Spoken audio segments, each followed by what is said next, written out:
welcome to the program. I'm Roby Brock. I hope your Thanksgiving holiday has been a good one. Well, this coming January, Arkansas lawmakers will meet for the 94th General Assembly.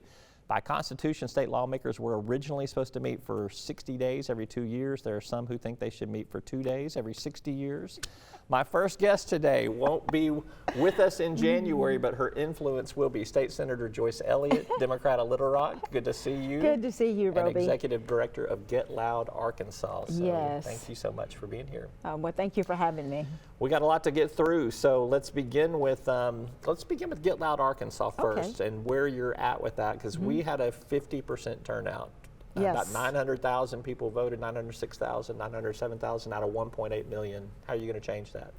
Well, we'll have to continue doing more of what we did in these 9 months that we've been in existence.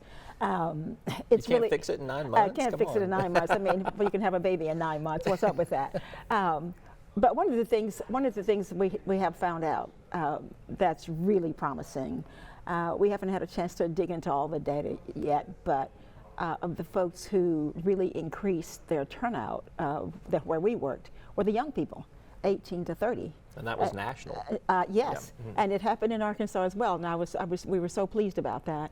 We knew when we were out doing the work, we kept seeing all of these young people show up, and a lot of them would show up to even be volunteers. And that was just made me feel so good about the possibilities for Arkansas, because of course we say, you know, the young people happen to be our future, but I think they're feeling that as well. The other thing that we know that's going to be really difficult, people who don't have a legacy of voting, maybe they came from families that are not voting, and we have to target them too. That is really, really hard work. Another thing that surprised us, there are places where people are highly registered, but they're not voting. And so much of the work that we did was getting to those people who are registered but not voting, and why are they not voting? And people tend not to understand this. They don't know how to vote, and that's intimidating. They are afraid of being embarrassed. They don't know what to expect when they walk through that door. Right. And so we have to, a part of our mission is education. So we are going to be year round. We're not going to be here, you know, just in the political season, the election season. So we know we have to do some serious one-on-one teaching with people. I've spoken to 3 Rotary clubs since Election Day, just by nature and virtue of some pre-made appointments there. And one of the questions I've gotten at every single one of them is, how do you get more people engaged to vote? My answer has been, politicians and people trying to get people to vote have got to speak their language. There has to be a reason, something personal for them to feel like, I'm going to vote because this matters. Yeah. And I think some of those people that don't vote because they don't think their vote matters, or they don't think their voice and the issues that are concerning to them are going to be represented. Is there more to it than that? Yes, there is. People, we need to speak their language, that's for sure. But one of the ways, as a teacher, I had to use so many different strategies to get something out of a student and learn what's on their mind. So one of the things that we do a lot is ask them, what would you like to see changed? What matters to you, rather than guessing about it? Because if you come at it that way, you're opening a conversation from their standpoint. And then my challenge always is, tell me about it, and I guarantee you I can show you how it's connected to voting. And then you can have an extended conversation when you start that way, not about me, but about you.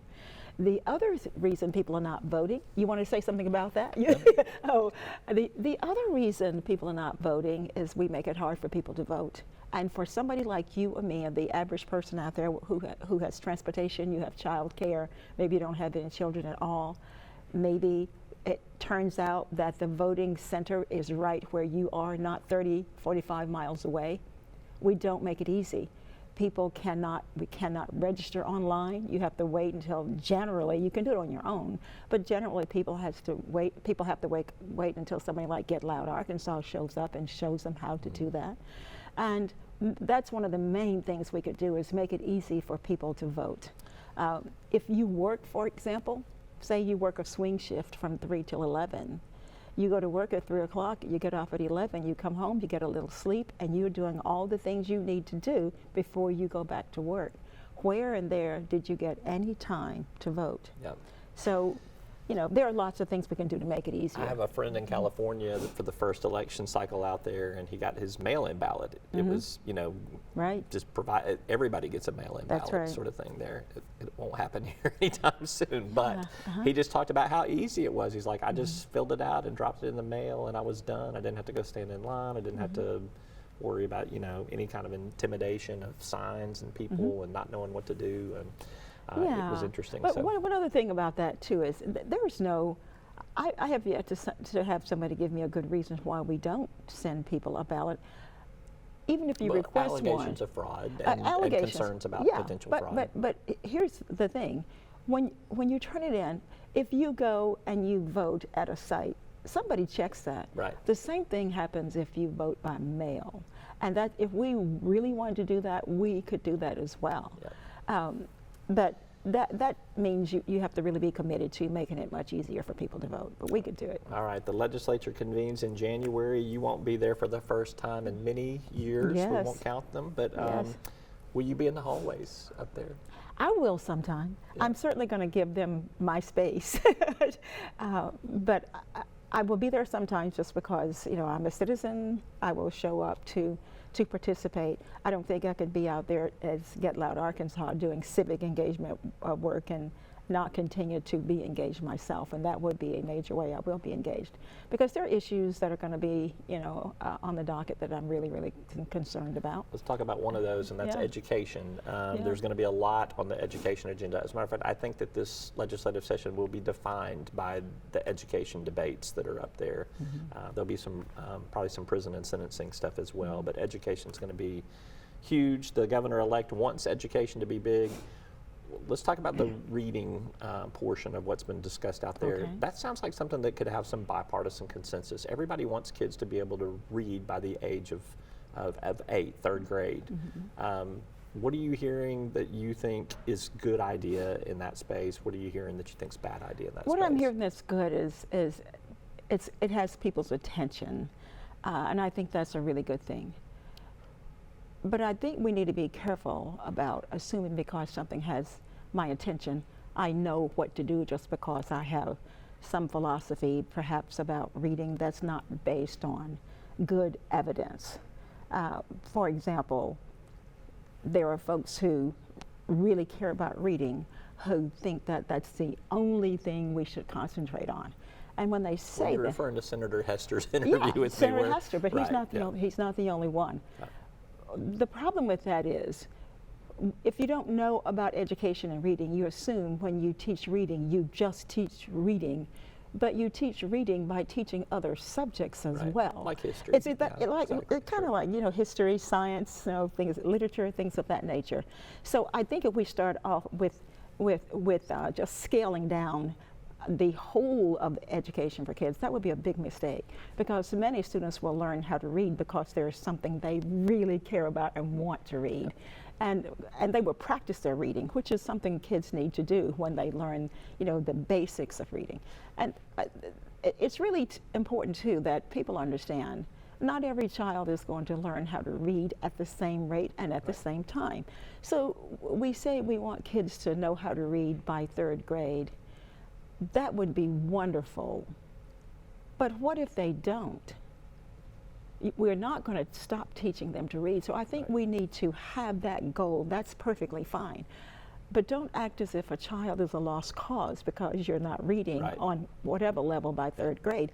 Because when we say a child is lost, a child can only be lost if that is the decision of adults. That a child doesn't say, well, I can't read by third grade, so that's it. Yeah. We made that up. We got about 60 seconds left. The statistics need to be improved, but vouchers are probably going to be another big thing up there. I think sometimes they're referred to as education savings accounts, but basically taking public school money and and allowing it to be used for any school choice, private school, homeschool, whatever it is going to be.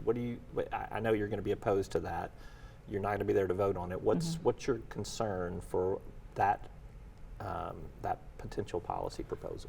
Well, first of all, I wanted to be really clear. I am not against parents wanting their child to have the best education. I'm one of those persons.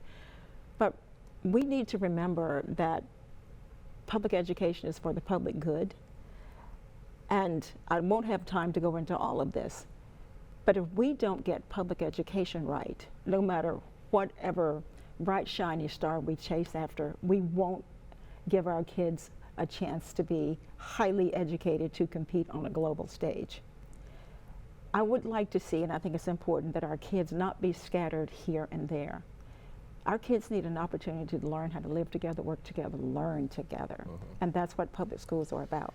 If we don't do that, then we have not prepared our kids for the world they're growing up in, maybe ours. But we can't go around demonizing teachers. We need to stop doing that. They're not indoctrinating kids. Right. But we ought to put all of our collective forces into the public schools. Yeah. That way, every kid could have a great education. Teacher pay gets done this session, I predict. That's right. So, all right. I think it will. State Senator Joyce Elliott, always good to be with you. You come back on this program, we'll talk some other policy when you don't have state senator in front of your time. I'm looking forward to it. Thanks. All right, we're back with more right after this.